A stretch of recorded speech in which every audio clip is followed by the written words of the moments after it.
Imagine lifting a clay tablet from the soil of an ancient ruin.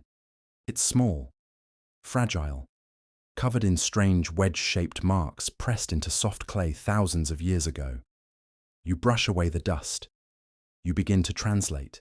And then you realize something unsettling. You are reading a story about a great flood, a flood sent by higher powers, a warning given to one man, instructions to build a massive vessel, the preservation of life, the destruction of the world as it once was. But this tablet is not from the Bible. It is at least 4,500 years old, written more than 1,000 years before the biblical story of Noah was ever compiled. And the story it tells is not just similar, it is almost identical. The same sequence, the same logic, the same catastrophe. Only the names are different. This discovery didn't happen once. It happened again and again. Throughout the 19th and early 20th centuries, archaeologists working in what is now modern Iraq began uncovering thousands of clay tablets from the ruins of ancient Sumerian and Babylonian cities. And among these tablets were flood stories, older flood stories, more detailed flood stories that made the biblical account look like a late retelling of something far more ancient.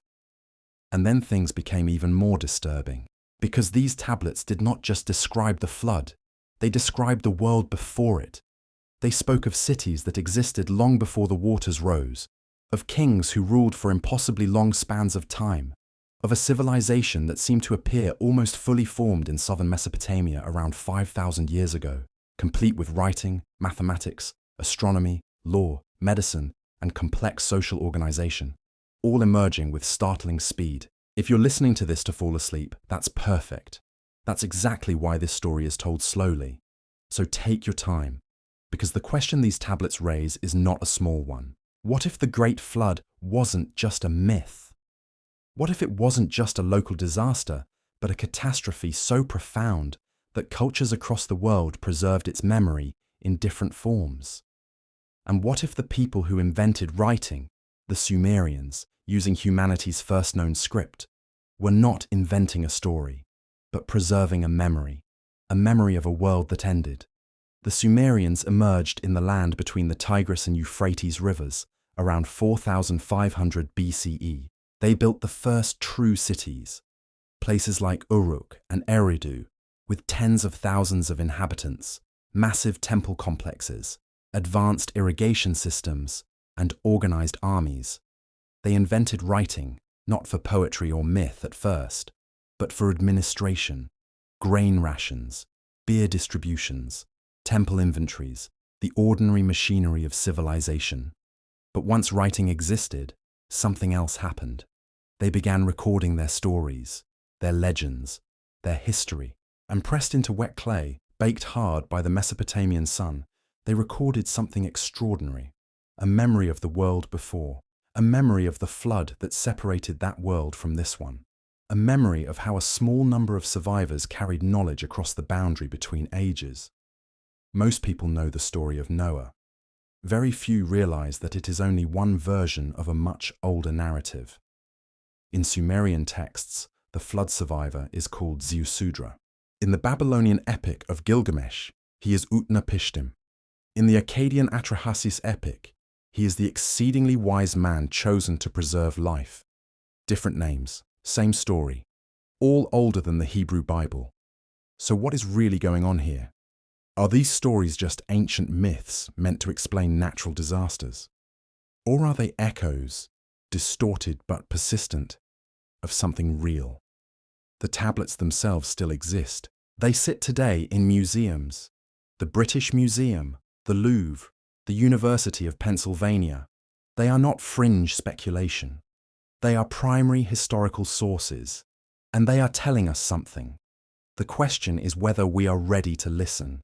What makes the Sumerian story so unsettling is not just the flood itself, it's how suddenly everything else appears around it. According to the conventional model of history, civilizations are supposed to grow slowly. You begin with scattered farming villages. Over generations, those villages expand into towns. Crafts specialize. Trade networks form. Leadership structures emerge. Writing develops gradually. first as simple pictures, then symbols, then full language. This process usually takes thousands of years, but in southern Mesopotamia, that process seems to have been skipped. When Sumer enters the archaeological record, it does not arrive cautiously. It arrives complete. Within a surprisingly short span of time, we see large, planned cities laid out on a grid.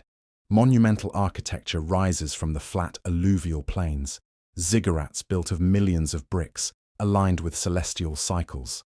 Vast irrigation networks channel water across miles of land, requiring precise coordination and long-term planning. And perhaps most striking of all, we see writing, not crude cave markings or tentative symbols, but a fully functional script, cuneiform, capable of recording contracts, laws, prayers, astronomical observations, and historical events. This is not how writing is supposed to appear. In other civilizations, early writing systems show long developmental phases. Pictographs evolve into abstract symbols over centuries. Mistakes are common. Grammar is inconsistent. Meaning is limited. Cuneiform skips much of that. Even in its earliest forms, it is already organized, already systematic, already powerful enough to preserve complex ideas. It's like discovering a culture's first musical instrument and finding that it's a fully tuned orchestra. Archaeologists have found evidence that the region was inhabited before Sumer.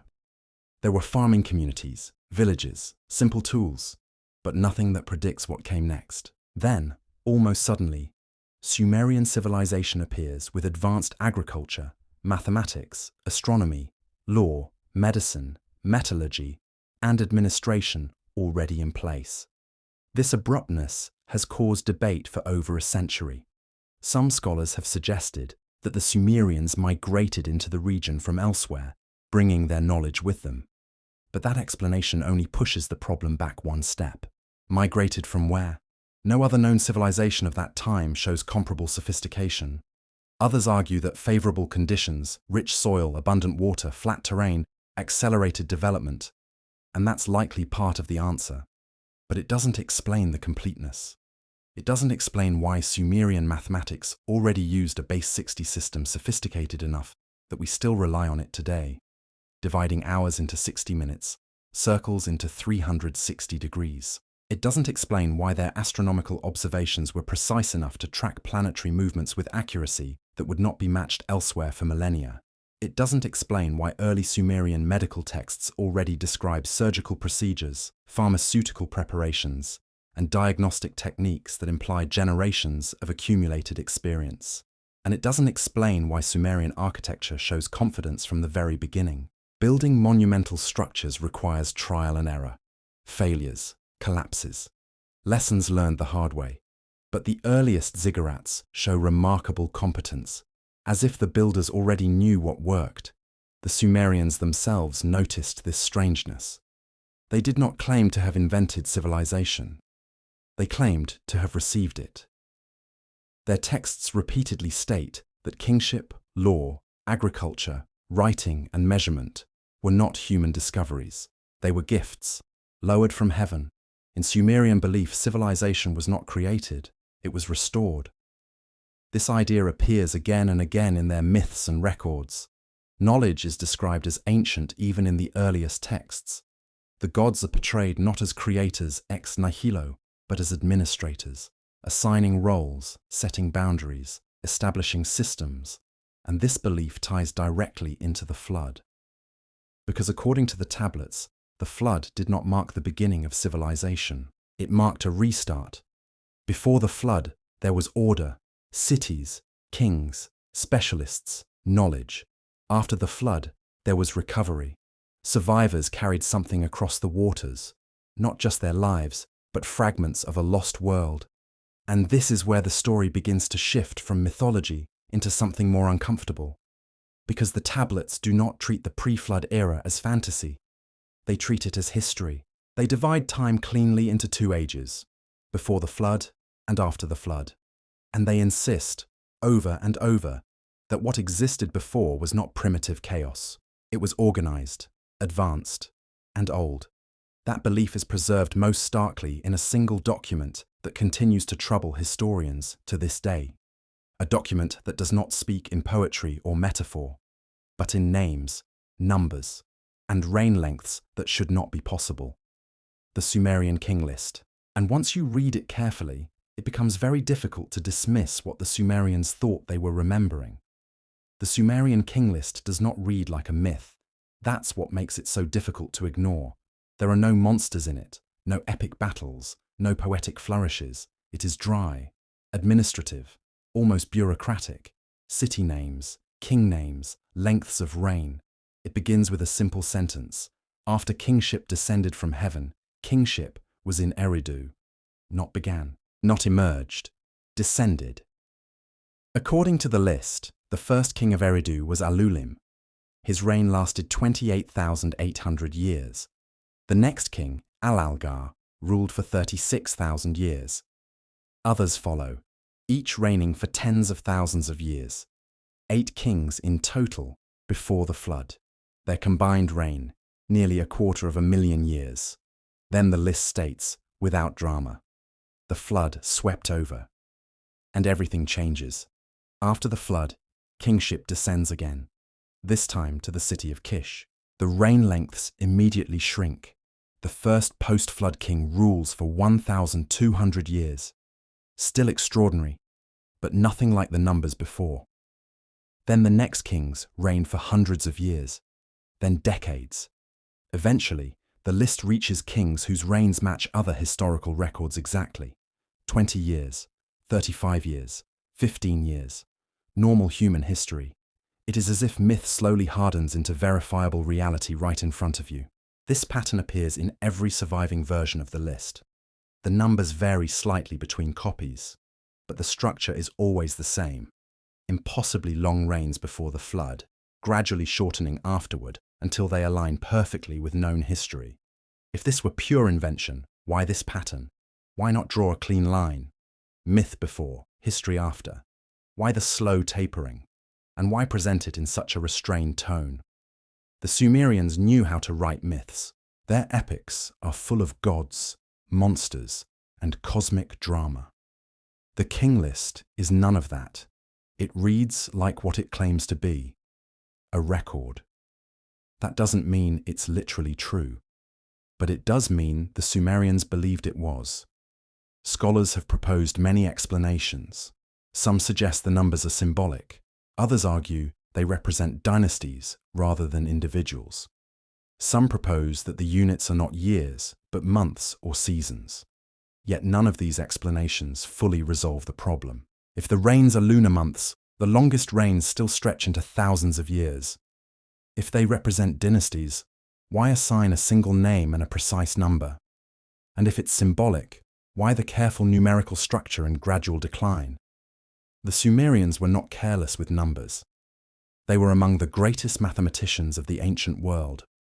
They tracked eclipses, calculated volumes, managed complex economies. When they wrote numbers, they knew exactly what they were doing, which raises a more unsettling possibility. What if the numbers are not invented, but corrupted? What if the Sumerians were copying something older? Imagine inheriting records from a culture long gone, records written in a system you only partially understand. You preserve the symbols faithfully, but the meaning shifts. Units change. Context is lost.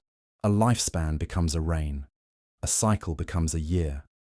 We have seen this happen in modern times. Early scholars misread ancient calendars, misinterpreted glyphs, misunderstood number systems. It took decades to correct. What if the Sumerians were facing the same problem with their own deep past? The King List itself hints that the pre-flood era followed different rules. The phrase, kingship descended from heaven, appears repeatedly, as if to mark that time as fundamentally different. Not just older, other. This idea is not unique to Sumer. Ancient Egyptian traditions speak of divine kings who ruled for tens of thousands of years before human dynasties. Indian texts describe vast ages, yugas, spanning immense stretches of time. Greek myths speak of earlier ages when humans lived longer and closer to the gods. Across cultures, the distant past is not just earlier, it is qualitatively different. The Sumerians believed the same. To them, the flood was not simply a disaster. It was a boundary between two modes of existence. Before it, life operated on a grand scale, long rains, divine oversight, cosmic order. After it, everything shrank. Lifespans shortened, knowledge fragmented, history became human-sized. Whether this reflects myth, memory, or misinterpreted data, the implication is profound. The Sumerians did not see themselves as the first civilization. They saw themselves as inheritors. And that belief shaped everything else they wrote about the world before the flood. About knowledge, about cities, about the beings they called the Anunnaki. Because according to the tablets, the pre-flood world was not chaotic. It was organized, managed, and deliberately constructed. According to the Sumerian tablets, the world before the flood was not a vague golden age drifting in myth. It was specific, structured, almost bureaucratic. The texts describe a time when civilization did not grow organically, but was installed. They use a repeated phrase that appears again and again. The divine powers established the plans of heaven and earth. Cities did not slowly emerge. They appeared as complete units. Eridu, Bad Tibera, Larak, Sippar, Shurupak. The tablets list them like entries in a ledger, not like legends. Each city is presented as a functioning system. Agriculture, administration, ritual, kingship, already integrated. In this worldview, civilization is not invented by humans. It is delivered. Kingship descends from heaven. Law descends from heaven. Measurement descends from heaven. Even truth itself, me in Sumerian texts, the divine decrees that govern reality, is handed down. The role of humans is not discovery. It is maintenance. This becomes clear in the way the gods are portrayed. The Anunnaki are not distant abstractions. They have roles, jurisdictions, responsibilities. Some oversee water, others oversee grain, others oversee craftsmanship, writing, medicine, or the calendar. The world before the flood is described less like a mythic wilderness and more like a managed project. Canals are dug, fields are measured, boundaries are fixed, offerings are recorded, labor is allocated. Even the earliest administrative tablets we have, those simple lists of barley, livestock, and work quotas, fit perfectly into this picture. Order mattered. Accounting mattered. Precision mattered. Agriculture itself is framed not as a human breakthrough, but as a contract. In the Atrahasis Epic, before humans existed, the lesser gods were forced to do the work. They dug canals. They farmed the land. They maintained the world. After thousands of years, they rebelled. They surrounded the house of Enlil and demanded relief. The solution was radical. Create a new being. The text describes how a god is sacrificed, his essence mixed with clay. From this mixture, humanity is formed. Humans are created explicitly as workers, not as rulers, not as equals, as labor. The language is strikingly technical. The tablets speak of fixing the form of humans, determining their destiny, assigning their role. Humanity is presented as a design solution to an engineering problem. Whether this is symbolic or not, the implication is clear. The pre-flood world is not accidental. It is engineered. And for a long time, it works. According to the Atrahasis Epic, humanity multiplies over a period of 1,200 years. Cities expand, fields spread, trade increases. Civilization becomes dense, active, loud. And that word, loud, matters. The tablets say the land bellowed like a bull. Humanity's clamor disturbed the gods. Enlil could not sleep. This is not portrayed as moral failure. It is portrayed as scale. Too many people, too much activity, too much impact. The response is not immediate annihilation. It is regulation. First, plague, then drought, then famine. Each disaster is an attempt to reduce humanity's numbers. And each time, humanity survives. They adapt, they rebuild, they persist. And each time, another god, usually Enki, the god of wisdom and water, interferes. He gives instructions, rituals, techniques, knowledge that allows people to endure. If you remove the divine names, what remains is a familiar pattern. a ruling system facing the unintended consequences of its own success. One faction demanding control through reduction, another advocating adaptation through knowledge. Eventually, regulation fails. The system cannot stabilize, and the decision is made to reset everything. The flood. But even here, knowledge is not meant to vanish. Enki finds a loophole. He cannot warn humanity directly, but he can speak to a wall. He can let the message be overheard. The instructions given are not symbolic. They are precise.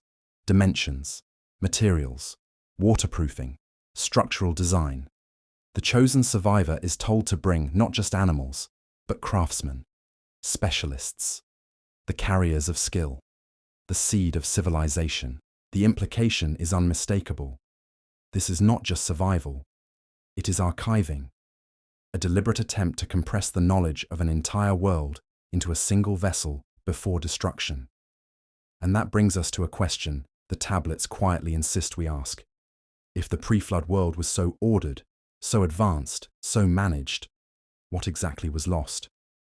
To understand what might have been lost, archaeologists eventually had to stop reading tablets and start reading the earth itself. Because stories can exaggerate. Soil does not. In the 1920s, a British archaeologist named Leonard Woolley was excavating the ancient city of Ur. He was looking for temples, tombs, and early urban life. Layer by layer, he peeled back centuries of human occupation. Brick floors, broken pottery, ash from hearths, traces of everyday living. Then, suddenly, everything stopped. No pottery, no tools, no bones. Just a thick, sterile layer of clay. Nearly 3 meters deep in some places. Pure river silt. Above it, a developed city. Below it, a much older, simpler settlement. Between them, silence. Woolley immediately recognized what this meant. Water. Not seasonal flooding, but a catastrophic inundation, powerful enough to erase an entire phase of human occupation and force survivors to rebuild from scratch. He called it the flood layer. To Woolley, it looked like physical confirmation of the stories preserved in Sumerian tablets. A great flood that wiped out the old world and cleared the ground for a new one. For a moment, it seemed like myth and archaeology had aligned perfectly, but then other excavations complicated the picture. At Kish, another major Sumerian city, archaeologists found a similar flood layer, but at a different depth from a different period. At Shuruppak, the city explicitly named in the Atrahasis story as doomed by the flood, they found clear evidence of severe flooding as well. But again, the dates didn't perfectly match Ur or Kish. Different cities, different times, different floods. Geologists studying the region confirmed what the earth was quietly saying. Mesopotamia is prone to extreme flooding. The Tigris and Euphrates are unpredictable rivers. They swell rapidly from mountain snowmelt. They shift channels. They break their banks violently. When multiple factors align, heavy rain, rapid melt, sediment buildup, the result can be devastating.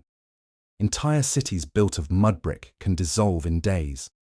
And when archaeologists drilled cores through ancient floodplains, they found something remarkable. Layer upon layer of silt, flood after flood after flood, some minor, some enormous, enough to bury streets, enough to erase neighborhoods, enough to break continuity. To the people who lived through them, these weren't regional events, they were the end of the world. If your city is everything you know, and it vanishes beneath water and mud, history doesn't feel incremental anymore. It feels broken, divided into before and after. This matches the structure of the Sumerian stories uncannily well. Not one flood, but many. Not global in a literal sense, but total in lived experience. And Mesopotamia was not alone. As scientists expanded their view beyond river valleys, another transformation came into focus, one that unfolded on a planetary scale. At the end of the last ice age, vast ice sheets began to melt. Sea levels rose not by centimeters, but by more than 100 meters over several thousand years. Coastlines retreated.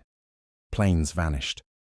Entire landscapes that humans had inhabited for generations slipped beneath the sea. For modern humans, who have known stable coastlines for recorded history, this is difficult to imagine. But for people living through it, the change would have been relentless. Fields becoming marsh, marsh becoming bay, villages swallowed slowly, then suddenly. Today, many of those drowned landscapes remain invisible, but not all. Off the coast of Israel, archaeologists discovered Atlit Yam, a submerged Neolithic village complete with stone houses, wells, and human skeletons. In the Persian Gulf, sonar surveys hint at ancient shorelines now underwater. Near India and Japan, underwater formations continue to provoke debate, natural or modified by human hands. None of this proves a single global flood, but it does point to something undeniable. Human civilizations have repeatedly been erased by water, and when they were, memory did not vanish instantly. It fragmented. Stories merged. Disasters compressed. Generations blurred events into archetype. A flood becomes the flood. When you place the Sumerian tablets alongside this geological reality, a pattern emerges. The texts are not describing one literal event that drowned the entire planet. They are preserving a boundary, a remembered rupture, a line separating an old world, stable, ordered, familiar, from a new one built on recovery. And that may explain something crucial: why the tablets obsess over what crossed that boundary. Because according to Sumerian belief, not everything was lost. Something was carried through. Knowledge. What the tablets return to, again and again, is not just survival, it is preservation. In the Sumerian worldview, the flood was not merely a punishment or a natural disaster. It was a dividing line, a deliberate reset. And when something is reset, the question becomes, what is carried forward? The answer, quietly embedded in multiple texts, is knowledge. In the Atrahasis Epic, the chosen survivor is not described as powerful or heroic. He is described as wise. His defining trait is understanding. When Enki speaks to the reed wall, the warning is not poetic. It is technical. Build a vessel. Use specific materials. Seal it with bitumen. Bring aboard not just animals and family, but craftsmen. That detail matters. The tablets explicitly mention skilled workers, people who know how to build, weave, forge, measure, heal. This is not simply about restarting a population. It is about restarting a system. In several Mesopotamian traditions, the phrase, "the seed of all living things," appears.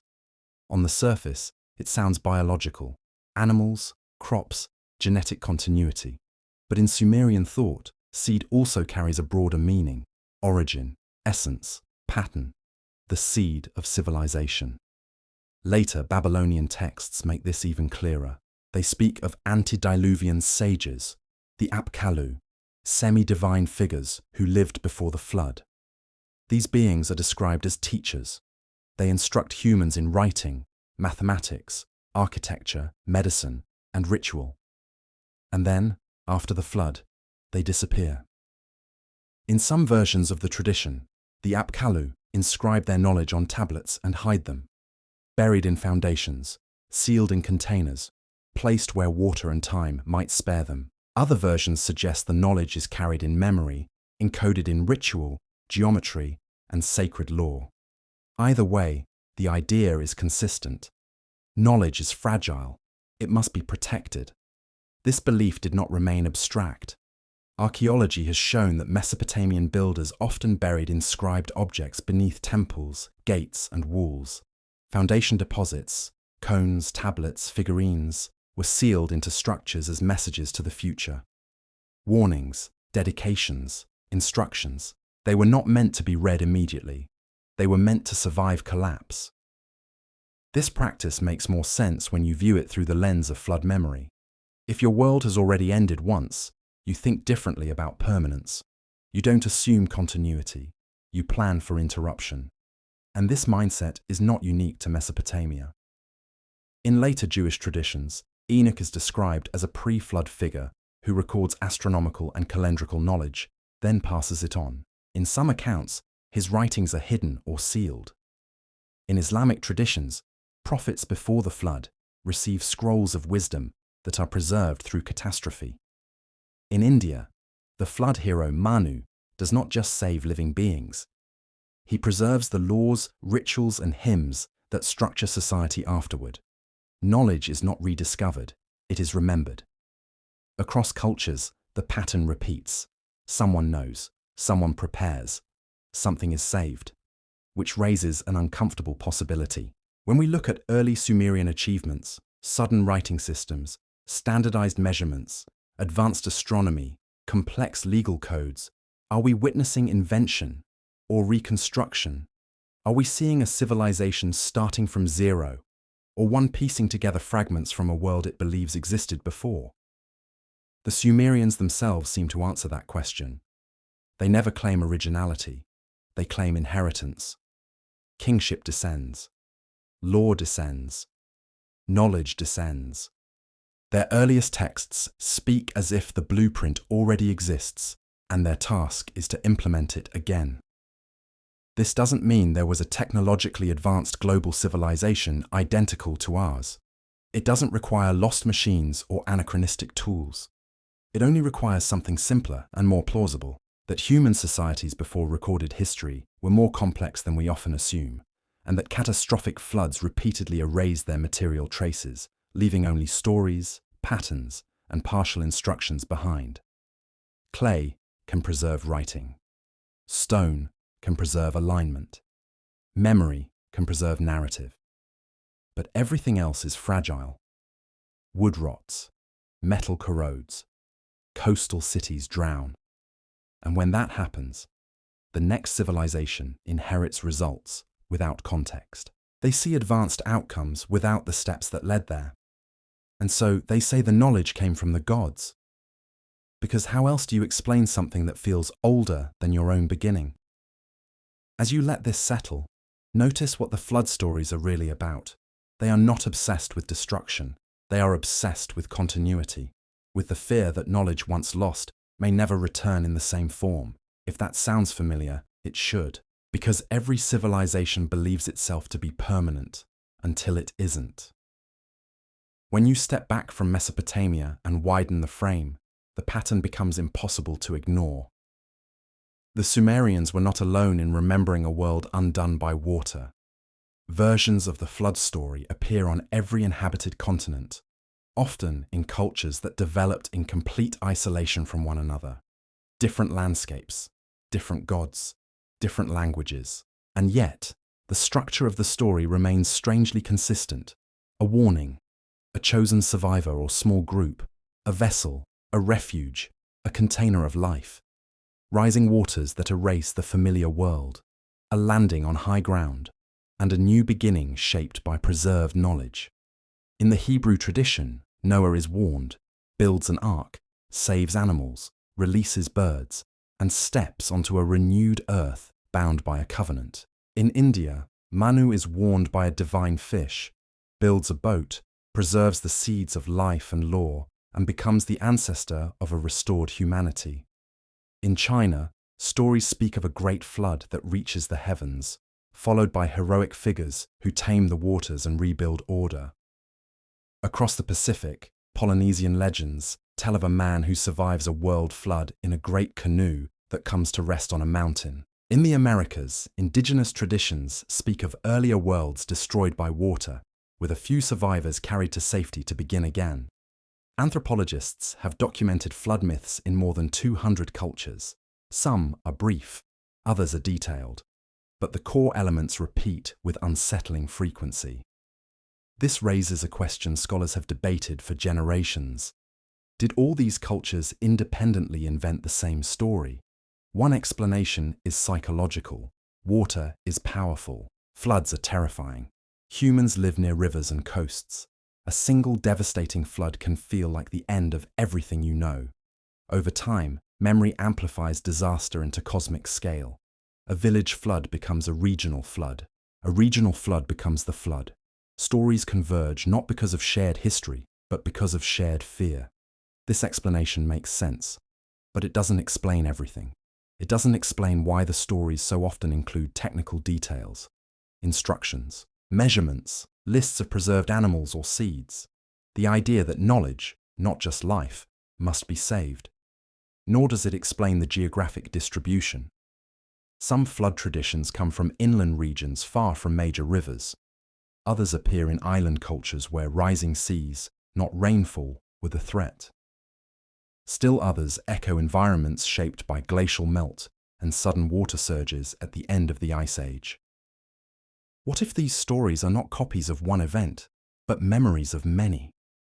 As the Ice Age ended, sea levels rose dramatically. Coastlines that had been inhabited for thousands of years disappeared. River systems became unstable. Glacial lakes burst. Tsunamis followed earthquakes and landslides.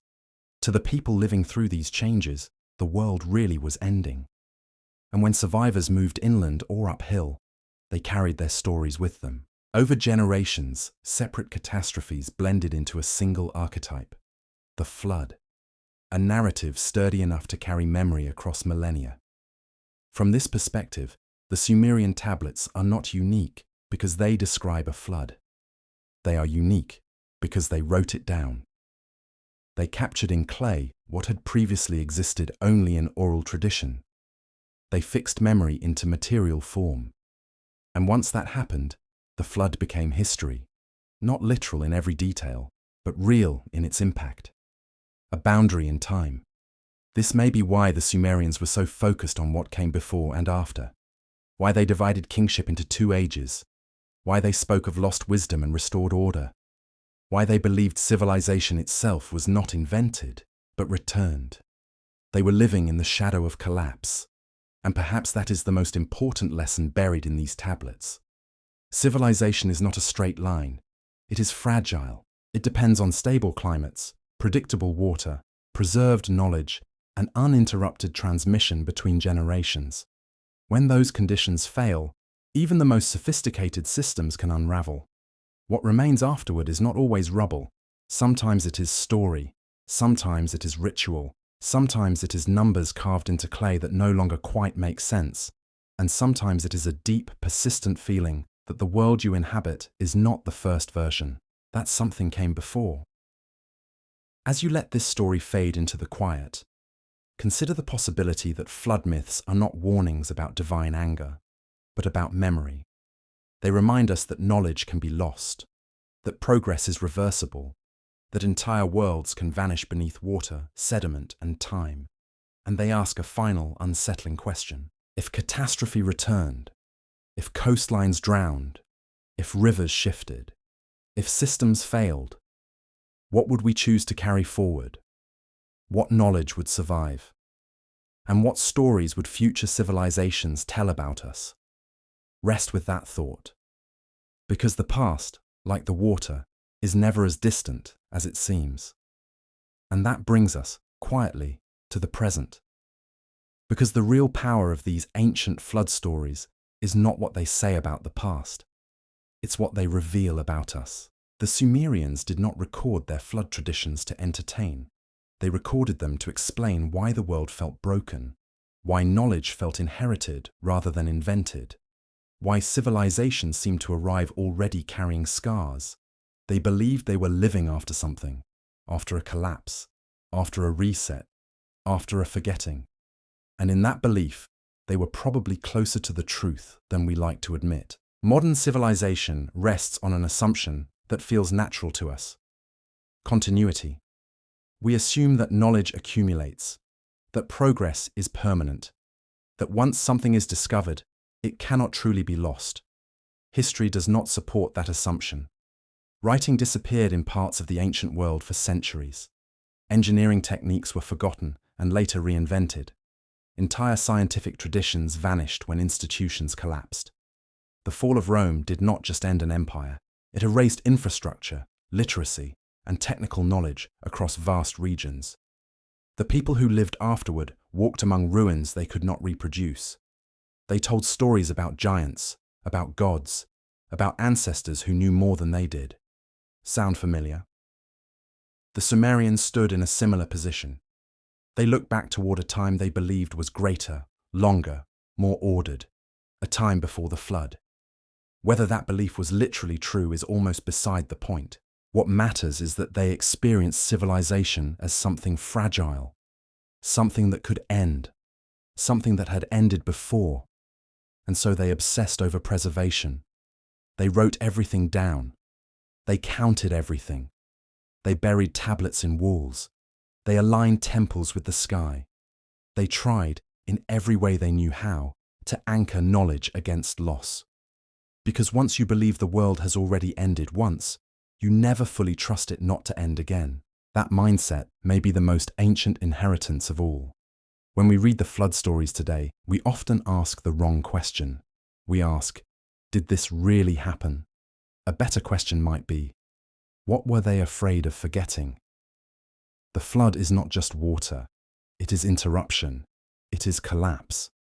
It is the moment when continuity breaks, and every civilization carries its own version of that fear. Today, we encode our knowledge digitally. We store it in servers, satellites, and clouds we assume will always exist. We rarely think about how dependent our world is on uninterrupted systems, electricity, networks, education, stability. The Sumerians thought stone and clay would last forever. They were right. Their knowledge did not. What survives now are fragments, stories, lists of kings with impossible reigns, instructions for boats built for disasters that may or may not return, and those fragments still speak. They remind us that civilization is not guaranteed, that memory is more fragile than matter, that progress can be reversed not by malice, but by water, climate, and time. So when you hear ancient people speak of a flood that reset the world, try not to hear superstition. Hear experience. Hear a civilization trying to explain why it stood among ruins older than itself, why its knowledge felt inherited, why its beginnings felt like a second draft. And perhaps quietly, hear a warning. Because if the Sumerians are right about anything, it is this. The most dangerous thing a civilization can believe is that it is permanent. As you drift toward rest, let that thought settle gently. We are descendants of survivors, of people who rebuilt, of people who remembered just enough to begin again. The story of the flood is not about the end of the world. It is about what crosses the water when the world changes. And that story is still unfinished. And with that, the circle closes. Because once you followed the Sumerian flood story all the way to its edge, you realize something subtle but unsettling. The flood is never really over. It doesn't belong to one moment in time. It isn't locked to one river, one continent, or one civilization. It is a pattern. Civilizations rise, they organize, they grow loud, they stretch the limits of their environment. Then something shifts. Climate changes, waters rise, systems strain, memory fractures. And afterward, the survivors look back and say the same thing every time. There was a world before this. The Sumerians gave that boundary a name. They called it the flood. Not because it covered the entire planet, but because it drowned their world, their cities, their order, their sense of permanence, everything that mattered. And when they rebuilt with fear stitched into the foundation. Fear of forgetting, fear of losing knowledge again, fear that what came before them might vanish the way it already had once.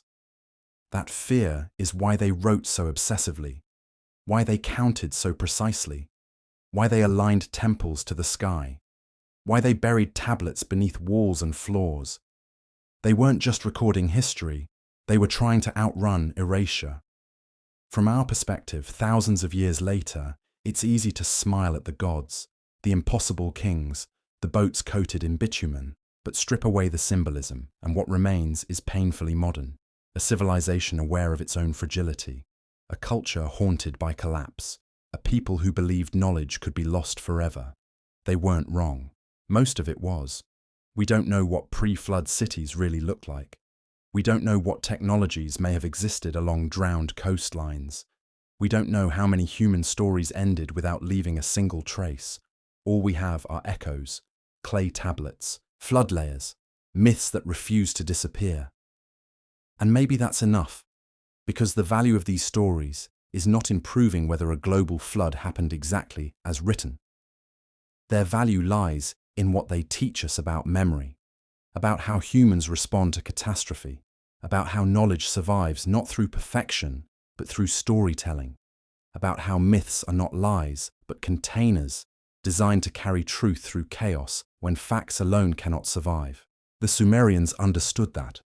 They knew numbers could be misread, dates could drift, names could change, but stories endure. So they wrapped their history in gods. They stretched time into impossibility. They encoded survival instructions inside epics. And 4,000 years later, we're still listening, still asking the same questions, still wondering whether our own civilization is a beginning or a continuation. If the waters rise again, whether slowly or suddenly, what will cross over? What knowledge will survive? What stories will be told about us? What fragments will future archaeologists puzzle over, trying to reconstruct who we were? The Sumerians left us a message without spelling it out. Civilization is not permanent, memory is not guaranteed, and survival is not just biological, it is cultural, it is informational, it is narrative. So as you let your thoughts drift and the world fades into quiet, remember this: the flood is not only behind us, it is a reminder to preserve what matters, to question what we assume is eternal, and to listen carefully when ancient voices tell us they were not the first. They were the ones who came after. But there is one more layer to this story that the Sumerians themselves never fully resolved. Because buried beneath all the talk of gods, floods, kings, and lost ages is a quieter question, one they circled endlessly but never answered outright. Why did knowledge return so fast after the flood? According to the tablets, civilization does not crawl back out of the mud. It rises quickly. Cities are rebuilt, irrigation systems appear, writing emerges, calendars return, laws are issued, not after thousands of years of trial and error, but within a surprisingly short span of time. From the Sumerian perspective, this is because the seed survived. The seed of animals, the seed of plants, and the seed of understanding. The survivors were not ignorant farmers starting from nothing. They were carriers. They remembered. Even if that memory was incomplete, even if it was distorted, it was enough. This is where modern archaeology and ancient tradition collide in uncomfortable ways. Because when we examine early Sumerian society, we don't see clumsiness, we see confidence. Writing appears standardized. Measurements are consistent across cities. Temple layouts follow shared ratios. Astronomical systems are coherent. These are not the marks of a culture guessing blindly. They look like reconstructions, like systems rebuilt from templates rather than invented from scratch. Mainstream scholarship explains this through social acceleration. Once certain thresholds are crossed, innovation speeds up. That explanation works, but it doesn't erase the ancient belief that something older guided the process. The Sumerians believed wisdom came down, not up. That knowledge descended from heaven. Whether we interpret that literally, metaphorically, or psychologically, the effect is the same. They saw themselves as continuators, not originators, and that belief shaped everything. What's even more unsettling is how familiar this pattern feels, because we too are surrounded by inherited systems we barely understand. We use mathematics, whose foundations were laid thousands of years ago. We measure time using conventions older than most religions. We navigate using astronomical principles discovered by people who had no modern instruments. We call this progress, but much of it is maintenance.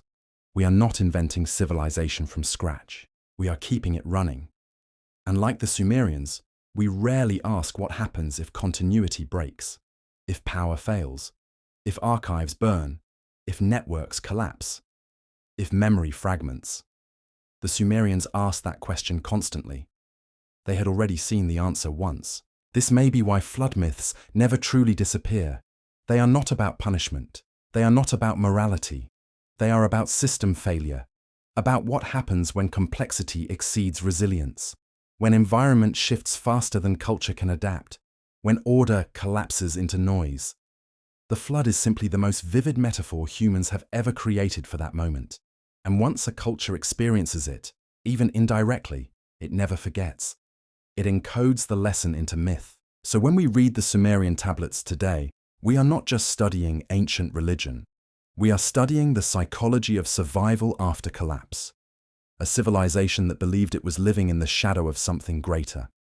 That belief may not be historically accurate in every detail, but it is emotionally precise, because humans everywhere, in every age, sense that they are not standing on solid ground, that beneath our cities lies sediment, beneath our stories lie ruins, and beneath our confidence lies forgetting.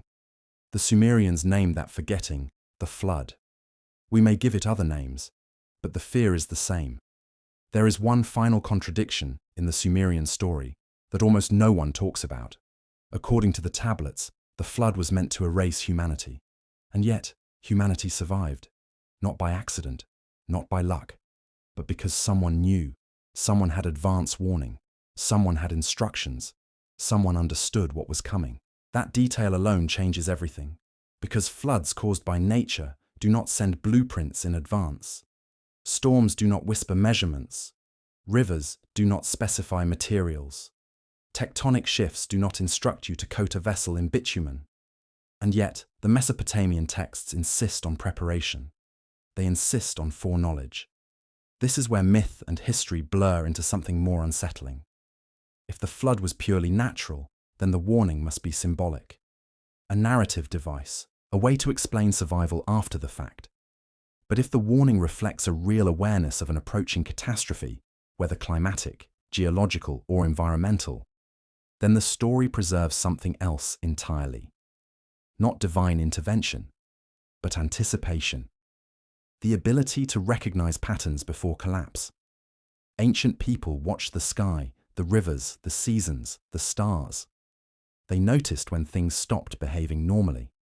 Rains came at the wrong time. Floods rose higher than memory allowed. The earth softened where it should not. At some point, someone may have realized, this is not temporary. And when that realization sets in, the question is no longer why the world is ending. The question becomes, what can be saved? What the Sumerian tradition preserves, above all else, is not fear. It is selection. Not everyone is saved. Not everything is preserved. Animals are chosen. Seeds are chosen. Skills are chosen. People are chosen. The flood is not chaos alone. It is triage. This is uncomfortable to admit because it implies hierarchy. It implies that survival is not random, that someone decides what matters. In the Atrahasis Epic, craftsmen are brought aboard. Builders, metal workers, people who know how to make civilization function. This is not a pastoral fairy tale. It is logistical thinking. And that idea appears again and again across cultures. Manu preserves laws. Noah preserves lineage. Mesoamerican survivors preserve calendars. Chinese flood heroes preserve river engineering. The details change. The logic does not. Civilization is not restarted by chance. It is restarted by memory under pressure. And once you see that pattern, the Sumerian King List stops looking absurd. Those impossibly long reigns before the flood may not be literal years. They may be compressed time, a way of saying, before the flood, history was deep, vast, beyond counting. After the flood, time becomes shorter, life becomes fragile, memory contracts. This is not mathematics, it is perception. A civilization that has survived collapse experiences time differently. And this is where the story finally meets us, because we are not reading the Sumerians as outsiders, we are reading them as successors. We, too, live after floods, not just of water, but of war, of collapse, of forgetting.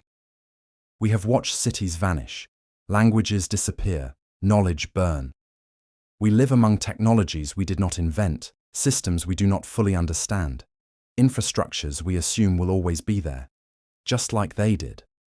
The Sumerians believed civilization had already ended once before them. That belief made them careful, obsessive, archival. They wrote everything down because they did not trust the future.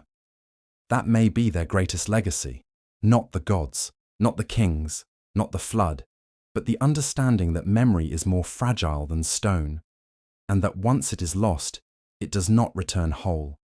So when we ask whether the flood was real, we may be missing the point. The more important truth is this: they believed it was real enough to warn us. They believed worlds can end quietly, beneath rising water and rising noise. And they believed survival depends not on strength, but on what we choose to carry forward. As you rest now, remember this: you are not living at the beginning of history. You are living after something. And one day, someone else may read fragments of our world and wonder what we knew, what we saved, and what we allowed to drown. Good night. There is something else the Sumerians were trying to tell us, quietly, almost indirectly. They never describe the flood as the beginning of chaos. They describe it as the end of administration. Before the flood, the tablets speak in the language of order, canals measured, fields assigned, offerings counted, labor divided. After the flood, the tone changes.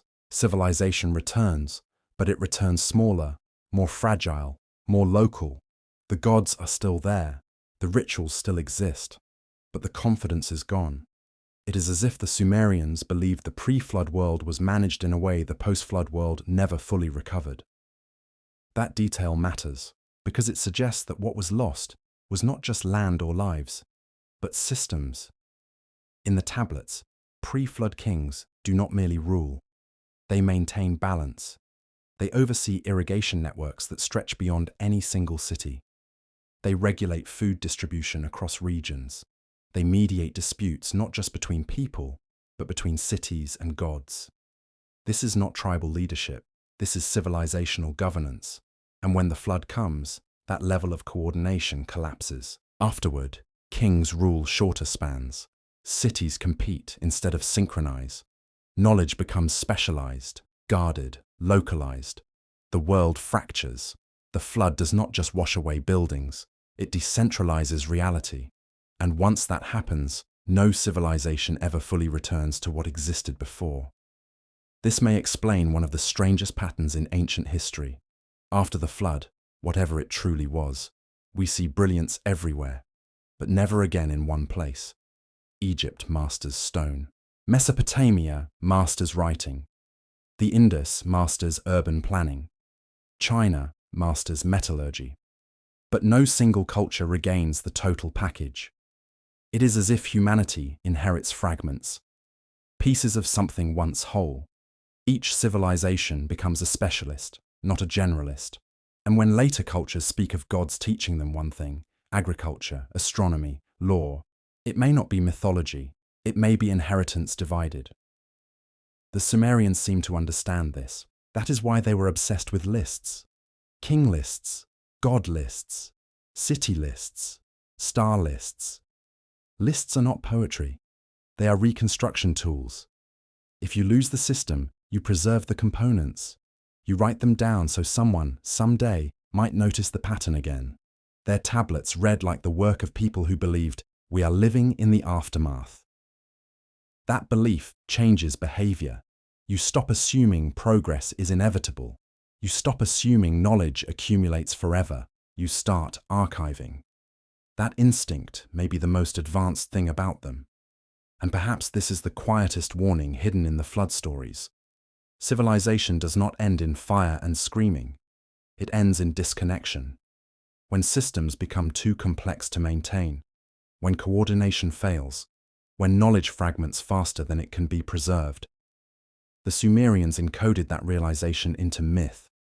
They didn't tell us how the world ended. They told us what mattered after. Memory, selection, transmission. Because in their view, humanity was not created once. It was restarted, and restarts are never clean. They are quieter, smaller, and always missing something important. There is a final layer to the Sumerian flood story that is almost never discussed, not because it is obscure, but because it is uncomfortable. The tablets do not portray humanity as innocent victims of a random disaster. They portray humanity as successful, too successful. In the Atrahasis Epic, the problem is not evil in the modern moral sense. It is not violence, corruption, or sin, as later traditions frame it. The word the tablets use again and again is disturbance, noise, pressure, weight. Humanity multiplied, cities expanded, fields stretched further, canals multiplied like veins across the land. The earth itself groaned under the strain. This is a radically different way of understanding catastrophe. It suggests the flood was not a punishment for failure. It was a consequence of excess. And that idea changes everything, because it reframes the ancient past not as a primitive age stumbling toward progress, but as a world that reached a level of complexity that exceeded the limits of its environment. The Sumerians may have been remembering something very specific, not a moral collapse, but a systems collapse. When a civilization grows faster than the land can support it, when coordination breaks down, when water management fails, when climate shifts amplify existing pressures, the result is not gradual decline. It is sudden erasure, and water is the most efficient eraser of all. In the Mesopotamian landscape, where cities were built of mud brick and reed, a single uncontrolled flood could undo generations of labor in days. Walls dissolve, granaries collapse, archives melt back into clay, canals reverse direction, tearing through neighborhoods that once depended on them. Imagine living in such a city. You have records, calendars, rations, administrative systems that assume the river will behave as it always has. Then one year, it doesn't. The water rises higher, it stays longer. It returns again before repairs are finished. At some point, survival stops being local. It becomes existential. This may be why the Sumerian flood stories are obsessed with preparation, not panic. The hero does not improvise. He follows instructions, measurements, ratios, materials. This is not the behavior of someone reacting to an unexpected storm. It is the behavior of someone responding to a forecast. And that is perhaps the most unsettling implication of all. The tablets strongly suggest that the flood was not entirely unforeseen. It was anticipated. The gods argue about it. They debate population control strategies. They attempt smaller interventions first: disease, drought, famine. Only when those fail do they escalate to total reset. Strip away the divine language, and what remains looks eerily like environmental management. Like a civilization aware that it has exceeded carrying capacity. Like elites arguing about mitigation versus reduction. Like a final decision made when gradual correction no longer works. If this interpretation is even partially correct, then the Sumerian flood story is not just memory, it is analysis. A post-catastrophe explanation written by survivors trying to understand what went wrong. Why everything collapsed so fast. Why knowledge survived but systems did not. Why civilization had to restart smaller, quieter, more cautious. And this perspective sheds new light on one of the strangest features of post-flood Mesopotamian culture: fear of repetition. After the flood, the gods swear oaths. They promise never to destroy humanity so completely again. In the Gilgamesh Epic, Ishtar raises her necklace and vows to remember the days of the flood forever. Why make a promise unless repetition is possible? Why memorialize a disaster unless it could happen again? The flood is treated not as a one-time miracle, but as a threshold humanity must never cross again. And yet the irony is devastating, because the very systems rebuilt afterward eventually recreated the same pressures. Population growth, urban expansion, environmental strain. History did not repeat exactly, but it rhymed. Empires rose. Rivers were controlled more aggressively. Forests were cleared. Soils were exhausted. Salinization crept into Mesopotamian fields as irrigation water evaporated and left salt behind. By the late Sumerian period, crop yields declined. Cities were abandoned. Power shifted north, not by flood this time, but by slow ecological exhaustion. The flood was not the end of the cycle. It was the most dramatic phase of it. And this realization may explain why flood myths persist globally. Not because everyone experienced the same event, but because everyone eventually experiences the same pattern: growth, complexity, strain, collapse, reset, Water simply makes the pattern visible. It turns slow failure into sudden transformation.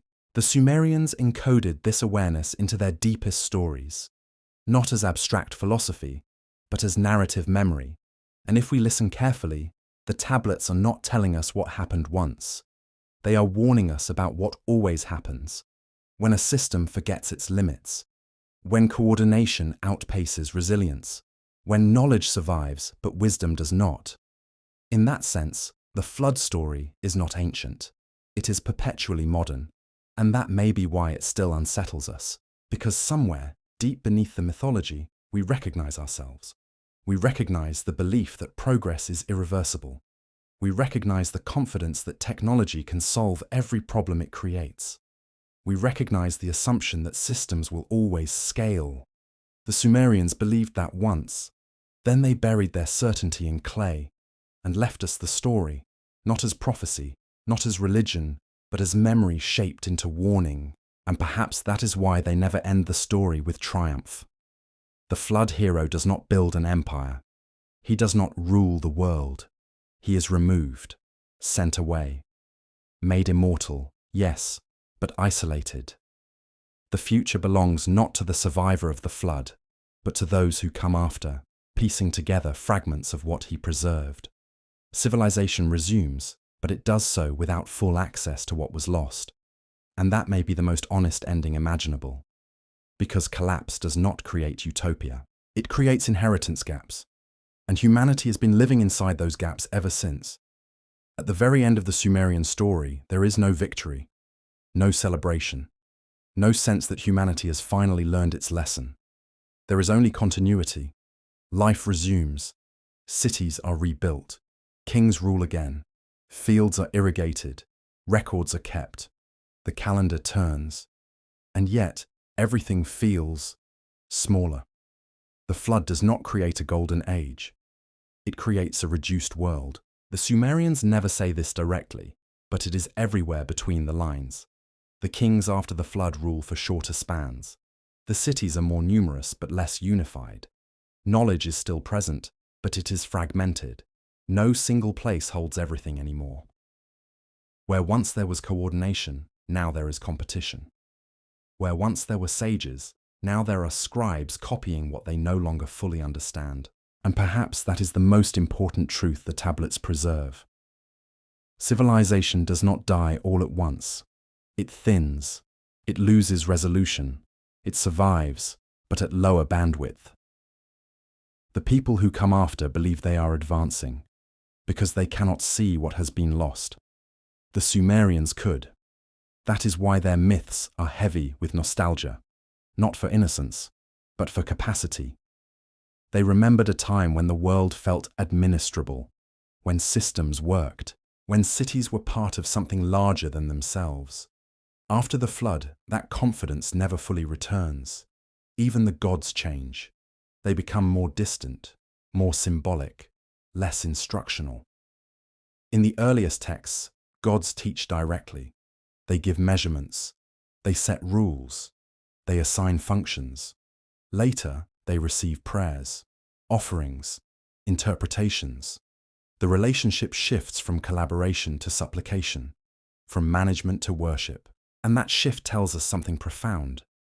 It suggests that what was lost in the flood was not just infrastructure, but access. Access to a way of organizing reality that once felt stable. And once lost, it could not be recovered in full, only approximated, only remembered, only mythologized. The Sumerians did not believe history was a straight line.